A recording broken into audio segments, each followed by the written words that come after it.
This special edition of the broadcast over the course of the next 30 minutes will be updating you on everything that's been happening around the world.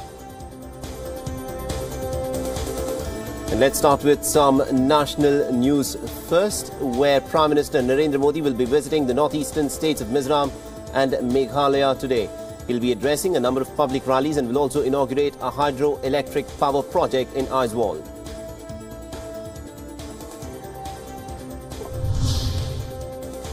The India's oldest political party, the Congress, will get a new boss today. Rahul Gandhi is all set to take charge as the party president as his mother, Sonia Gandhi, steps down after 19 years at the helm of affairs. Now, going by the provisions of the Congress party's consultations, Rahul Gandhi, as party president, will also have to hold the post of the Congress parliamentary party leader, a post that his mother holds at the moment. The Congress party has clarified that Sonia Gandhi is just retiring as president of the Indian National Congress and not from politics. The earlier reports had suggested that Sonia Gandhi had expressed her wish to retire from politics. The party stated that large sections of party leaders want 70-year-old Gandhi to continue in the role of a mentor as her son assumes the leadership of the party amidst multiple challenges.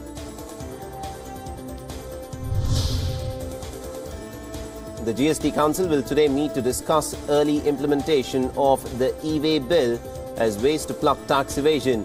Headed by Finance Minister Arun Jaitley, the meeting will be held via video conferencing, and deliberations cementing gaps in the system as well as curbing evasion will take place.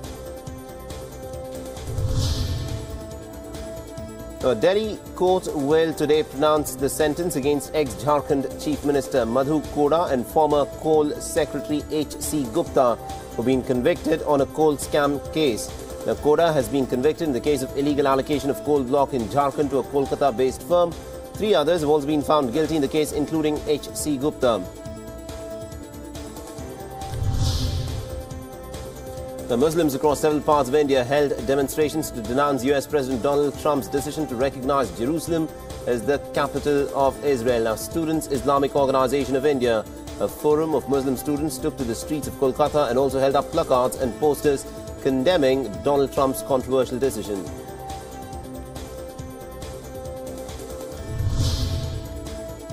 The services of the iconic toy train of India's Darjeeling Hills have resumed months after being disrupted due to a prolonged autonomy stir. The famous Darjeeling Himalayan Railway was forced to shut operations as protesters damaged train tracks and also vandalized the UNESCO World Heritage Site. The protesters had earlier set the station's waiting room on fire. Hemraj's wife has moved the Supreme Court challenging the Allahabad High Court's decision to acquit Dr. Rajesh and Nupur Talwar. The court had cleared charges against Rajesh and Nupur Talwar of killing their daughter Arushi and domestic help Hemraj. The court cited a lack of clinching evidence and the possibility that an outsider could have committed the crimes. The Indian federal government has cleared a draft bill in Parliament that will turn a Muslim instant divorce law or triple talaq into a punishable offence.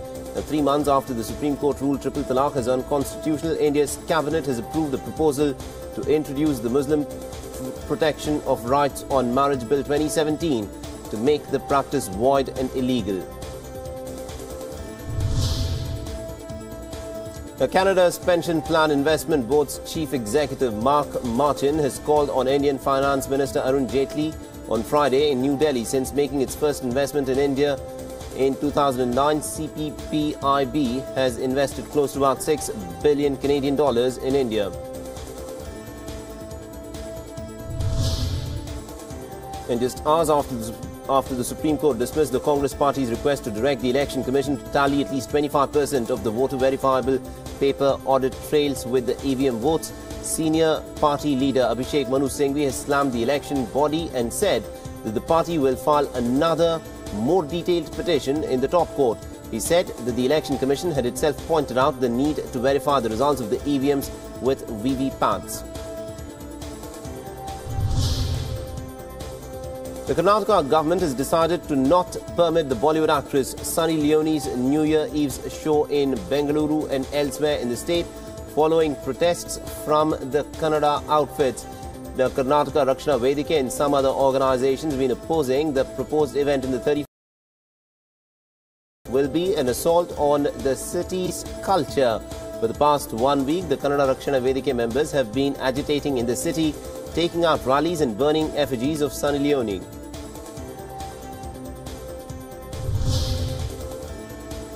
Now, for most people, sleep is a way to relax, but on the 18th of December, women in several cities across India will head to the nearest public park to sleep as a form of protest.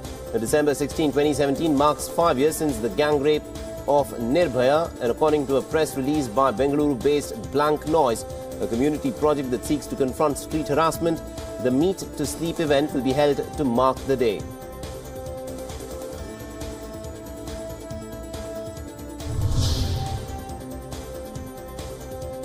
India's Defence Ministry has submitted before the Central Information Commission of India that there is no term as martyr or shaheed in the army or the police, and instead a soldier or a policeman killed in action is called a battle casualty or operation casualty respectively.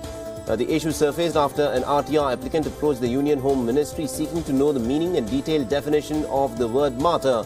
Now, according to law and the Constitution, he also asked about the legal provisions to ensure restrictions on its misuse and punishment for violation of the term.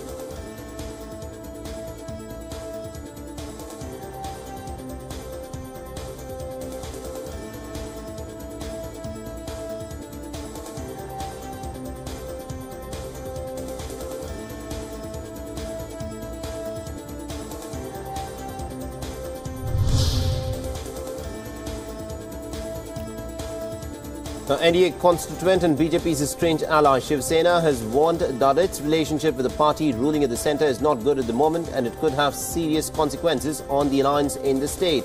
Now, the warning came from Shiv Sena's youth wing chief Aditya Thackeray, who is also the son of party president Uddhav Thackeray. Now, Aditya Thackeray had criticised the Devendra Fadnavis-led BJP dispensation and had said that his party will walk out of the Maharashtra government within a year. The noted Gandhian Anna Hazare has said that his former colleagues can in fact join the proposed nationwide satyagraha from the 23rd of March 2018, demanding the implementation of the Jan Lokpal Bill, sans party and politics. Hazare is presently in the northeast in part of India to garner support for the agitation. Hazare will also be addressing a rally in Itanagar in Arunachal Pradesh today. The India Against Corruption movement in 2011 had received substantial support from northeast India. Hazare will be touring Bihar, Rajasthan amongst other states. Well, let's move on to some international news now, whereas protests over US President Donald Trump's controversial decision to recognize Jerusalem as Israel's capital enters its second week. Israeli soldiers have killed 4 Palestinians and injured as many as 160 others with live ammunition. Most of the casualties were at the Gaza Strip border, where thousands of Palestinians gathered to hurl rocks at Israeli soldiers beyond the fortified fence. Now, for the second time this week, US Secretary of State Rex Tillerson has urged North Korea to enter negotiations and give up its nuclear weapons program. He said that a sustained cessation of North Korea's threatening behavior was needed before the United States could talk with Pyongyang about its development of nuclear weapons and ballistic missiles. Now, US President Donald Trump has told media today that he hopes to get more help from Russia towards the North Korean nuclear tensions. Donald Trump was speaking to reporters at the White House. The US President told the reporters that he would like to get Russia's help to convince Pyongyang to give up its nuclear program.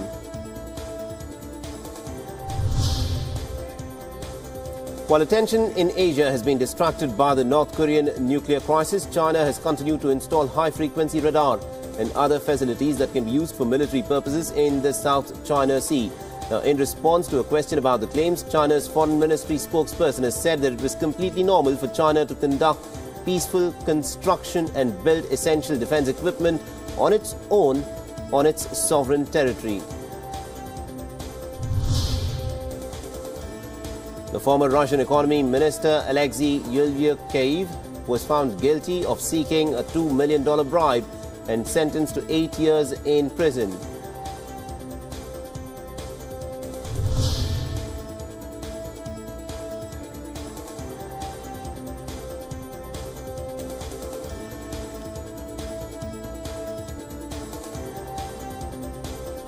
The European Union leaders have agreed to move Brexit talks onto the second phase but call for further clarity from the United Kingdom about its future intentions. The second phase of Brexit talks will be dominated by discussions over the transition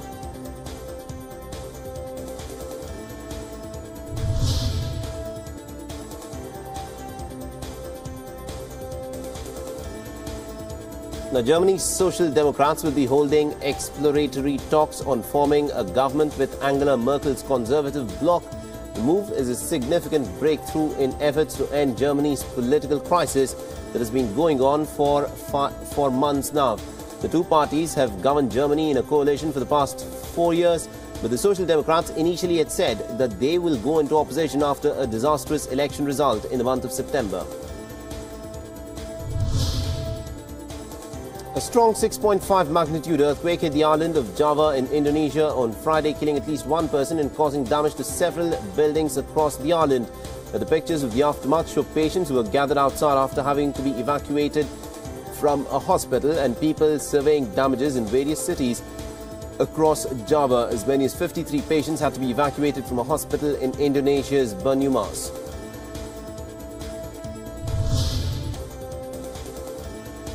Now, the men's singles category, Kidambi Srikanth bowed out of the competition without a single win after losing to Shi UK in the dead rubber clash against Group B. Now, the world number 4 was already eliminated after losing his opening 2 matches to Victor Alexen and Chao Tien Chen. He did give UK a fight but went down to the scoreline which read 17-21, 21-19, 21-14 in 67 minutes. The first poster of Anne Hathaway, Sandra Bullock and Rihanna starrer Ocean's 8 has been unveiled. The film is an all-female spin-off of the Ocean 11 trilogy. Now, the film releases in theatres on the 8th of June next year.